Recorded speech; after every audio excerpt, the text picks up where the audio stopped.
നമസ്കാരം. ഇന്ന് ഞാൻ പരിചയപ്പെടുത്തുന്നത് ഭ്രമരി പ്രാണായാമത്തിനെയാണ്. ഇപ്പോൾ നമുക്കറിയാം, ഓരോ ദിവസം ചെല്ലുന്തോറും കൊറോണ അത് കൂടിക്കൂടി വരുന്നത് നമുക്ക് കാണാൻ പറ്റും. അപ്പോൾ ഈ കൊറോണ ഇങ്ങനെ പടർന്നു പിടിക്കുന്ന ഈ ഒരു കാലഘട്ടത്തിൽ നമുക്ക് ചെയ്യാൻ പറ്റുന്ന, യോഗയിൽ ചെയ്യാൻ പറ്റുന്ന ലളിതമായിട്ടുള്ള പ്രാണായാമ സെക്ഷനാണ് ഇപ്പോൾ എടുക്കുന്നത്. അതിൽ ഇന്ന് ഞാൻ പരിചയപ്പെടുത്തുന്നത് ഭ്രമരി പ്രാണായാമമാണ്. ഇത് നല്ല ഓർമ്മശക്തി ഉണ്ടാവാനും അതുപോലെ തന്നെ നല്ല പ്രതിരോധശേഷി ഉണ്ടാവാനൊക്കെ സഹായിക്കുന്ന ഒരു പ്രാണായാമമാണ്. അതുപോലെ ബ്രീത്തിങ്, നല്ല ഡീപ്പ് ബ്രീത്ത് എടുത്ത് വളരെ സാവധാനം ശ്വാസം പുറത്തേക്ക് വിടുന്നത് കൊണ്ട് തന്നെ നമുക്ക് വളരെ ഒരു റിലാക്സ് ആയിട്ടുള്ളൊരവസ്ഥ നമുക്ക് അനുഭവിക്കാൻ പറ്റും. അതുകൊണ്ട് തന്നെ സ്ട്രെസ് റിലീഫിനൊക്കെ, സ്ട്രെസ്സുള്ള ആളുകൾക്കൊക്കെ ഈ ഒരു പ്രാണായാമം ചെയ്യുന്നത് വഴി വളരെ ശാന്തമായിട്ടുള്ള സുഖകരമായിട്ടുള്ളൊരവസ്ഥ സ്വയം അനുഭവിക്കുവാൻ കഴിയും. പക്ഷെ നമ്മൾ നെടുവീർപ്പൊക്കെ ഇടുന്നത് പല ആളുകൾക്ക് അറിയുന്നുണ്ടാവും. എന്നുവെച്ചാൽ ദീർഘമായിട്ട് ശ്വാസം എടുത്തിട്ട് ഇങ്ങനെ ഹൗ എന്നൊക്കെ പറയുന്ന പോലെ ഒരു നെടുവേർപ്പിടുമ്പോൾ തന്നെ നമുക്ക് കിട്ടുന്ന ഒരു ആശ്വാസമുണ്ട്.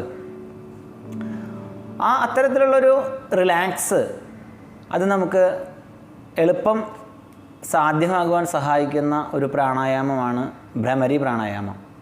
ഇത് മുതിർന്നവർക്ക് മാത്രമല്ല, കുട്ടികൾക്കൊക്കെ വളരെ ഗുണകരമായിട്ടുള്ളൊരു പ്രാണായാമ രീതിയാണ്. അപ്പോൾ നമ്മുടെ വീട്ടിലൊക്കെ കുട്ടികളൊക്കെ ഉണ്ടെങ്കിൽ അവർക്കൊക്കെ പറഞ്ഞു കൊടുക്കാം.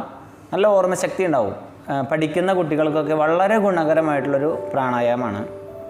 അത് 2 തരത്തിൽ ചെയ്യുന്നത് ആണ് ഞാനിപ്പോൾ ഇന്ന് പരിചയപ്പെടുത്തുന്നത്. അപ്പോൾ ഒന്ന് ശ്രദ്ധിച്ചോളൂ. ആദ്യം ഈ ചൂണ്ടുവിരൽ മാത്രം ചെവിയിൽ ഇങ്ങനെ അടച്ച് പിടിക്കുക. എന്നിട്ട് കണ്ണുകൾ അടയ്ക്കുക. ദീർഘമായിട്ടൊരു ശ്വാസം അകത്തേക്ക് എടുക്കുക.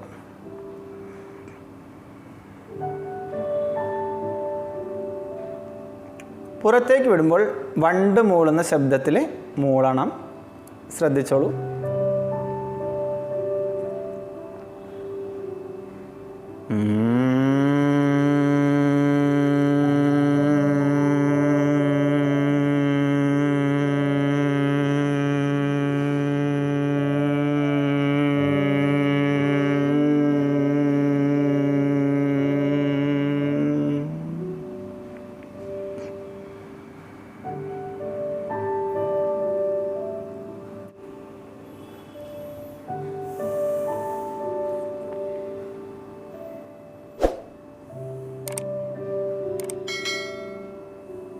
ഒരു 10 പ്രാവശ്യമൊക്കെ നമ്മൾ ചെയ്യണം. എന്നിട്ട് അത്രയും സമയം കണ്ണുകൾ അടച്ചുകൊണ്ട് വെറുതെ ഇങ്ങനെ കണ്ണുകളടച്ച് നമ്മുടെ ചിന്തകളെ നിരീക്ഷിച്ച് വെറുതെ ഇരിക്കുക. യാതൊരുവിധ മുൻവിധിയില്ലാതെ പ്രാക്ടീസ് ചെയ്യുക. അത്ഭുതമായിട്ടുള്ള റിസൾട്ടാണ് ഉണ്ടാവുക. ഞാൻ ഇവിടെ ഒക്കെ വളരെ ലളിതമായിട്ടാണ് ഇതിൻ്റെ ഗുണങ്ങളും അത് ചെയ്യേണ്ട രീതിയൊക്കെ കാണിക്കുന്നത്. ഒരു പുസ്തകത്തിൽ നിന്നും കാണാതെ പഠിച്ച് പറയുന്ന ഒരു രീതി ഞാൻ പറയുന്നതിൽ ചിലപ്പോൾ ഉണ്ടായിന്ന് വരില്ല. ചിലരുടെ കമൻസുകൾ അങ്ങനെ ഉണ്ടായിരുന്നതുകൊണ്ടാണ് ഞാനിപ്പോൾ ഇത് സൂചിപ്പിച്ചത്. ഞാൻ എൻ്റെ ഇതിൽ കാണിക്കുന്നത് മുഴുവൻ വളരെ സത്യസന്ധമായിട്ടുള്ള എൻ്റെ അനുഭവങ്ങളാണ്. ഇതിൽ ഒരുപാട് ആളുകൾക്ക് റിസൾട്ട് കിട്ടിയിട്ടുള്ളത് കൊണ്ട് ആണ് എനിക്ക് ഇത്രയും വർഷങ്ങളായിട്ട് ഈ സബ്ജക്റ്റിൽ നിൽക്കാൻ പറ്റുന്നതെന്നാണ് ഞാൻ വിശ്വസിക്കുന്നത്.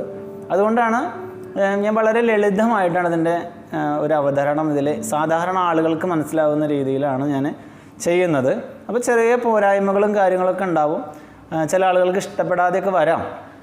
പക്ഷെ അവരൊക്കെ എന്താ ചെയ്യുക, ക്ഷമിക്കുക, അല്ലാതെ നമുക്കൊന്നും പറയാൻ പറ്റില്ല. എനിക്ക് നെഗറ്റീവ്സായിട്ട് കുറച്ച് കമൻസുകളൊക്കെ വന്നു. അതുകൊണ്ടാണ് ഞാനിപ്പോൾ ഇങ്ങനെ പറഞ്ഞത്. ഇതിപ്പോൾ 1ാമത്തെ രീതി മനസ്സിലായി എന്ന് വിശ്വസിക്കുന്നു. എന്ത് സംശയങ്ങളുണ്ടെങ്കിലും നമ്മളോട് ചോദിക്കാം. എനിക്കറിയാവുന്ന രീതിയിൽ ഞാനത് ക്ലിയർ ചെയ്യും. 2ാമത്തെ രീതി ഒന്ന് നോക്കാം. അപ്പോൾ അത് തള്ളവിരൽ കൊണ്ടാണ് ചെവി അടയ്ക്കണം. എന്നിട്ട് ചൂണ്ടുവിരൽ കണ്ണുകളുടെ മുകളിൽ വയ്ക്കുക. അപ്പോൾ ഒന്നും കൂടി ഒരു കണ്ണ് തുറന്ന് വയ്ക്കുന്ന കണ്ണടച്ചാലും കണ്ണിൻ്റെ മുകളിൽ പ്രകാശമുണ്ടെങ്കിൽ നമുക്ക് അത്ര കോൺസെൻട്രേഷൻ കറക്റ്റായിട്ട് കിട്ടില്ല. അപ്പോൾ ഈ ഒരു രീതി ചെയ്യുന്ന സമയത്ത് ഒന്നുകൂടി അഡ്വാൻസ് സെക്ഷനാണ്. ഫുൾ ഒരു ഡാർക്ക് ഇരുട്ട് നമുക്ക് ഫീൽ ചെയ്യുന്നത് കൊണ്ട് തന്നെ നമ്മുടെ ഉള്ളിലേക്ക് നന്നായി ശ്രദ്ധിക്കാൻ നമുക്ക് പറ്റും. പിന്നെ വളരെ സുഖകരമായിട്ട് ഒരു ലയിച്ചുകൊണ്ട് ആസ്വദിച്ചുകൊണ്ട് നമുക്ക് പ്രാക്ടീസ് ചെയ്യാൻ പറ്റും. അപ്പോൾ തന്നെ നമുക്ക് ഗുണങ്ങൾ കൂടുതലാണ് കിട്ടുക. വളരെ പെട്ടെന്ന് തന്നെ ഇതിൻ്റെ റിസൾട്ട് നമുക്ക് അനുഭവിക്കാൻ പറ്റും. ഒന്ന് ചെയ്ത് നോക്കിക്കഴിഞ്ഞാൽ പെട്ടെന്ന് റിലാക്സ് ആവും. തള്ളവിരൽ കൊണ്ട് ചെവി അടച്ചു, ഈ ചൂണ്ടുവിരൽ കണ്ണിൻ്റെ മുകളിൽ വെച്ചു, ഈ നടുവിരൽ കൊണ്ട് മൂക്ക് അടയ്ക്കുക. ശ്വാസം എടുക്കുന്ന സമയത്ത് തുറക്കണം.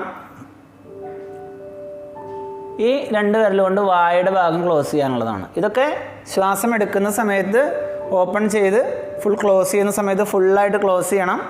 എന്നിട്ട് വണ്ട് മൂളുന്ന ശബ്ദത്തിലൊക്കെ മൂളുന്ന സമയത്ത് മൂക്കിൻ്റെ ഇവിടുത്തെ ദ്വാരം ചെറുതായിട്ടൊന്ന് തുറക്കണം. എന്നാലും അപ്പോഴാണ് സുഖമായിട്ട് ശ്വാസം എടുത്ത് വിടാൻ പറ്റുള്ളൂ. ഒന്ന് ശ്രദ്ധിച്ചോളൂ.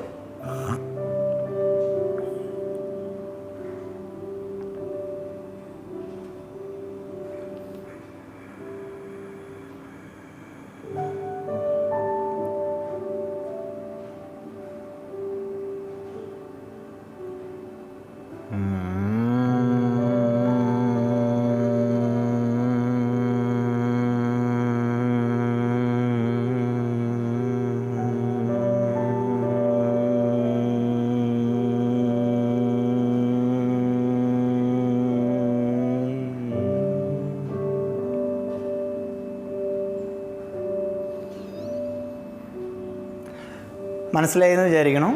ഇത് പറ്റുന്നില്ലെങ്കിൽ സിമ്പിളായിട്ടുള്ള മെത്തേഡ് ചെയ്താൽ മതി.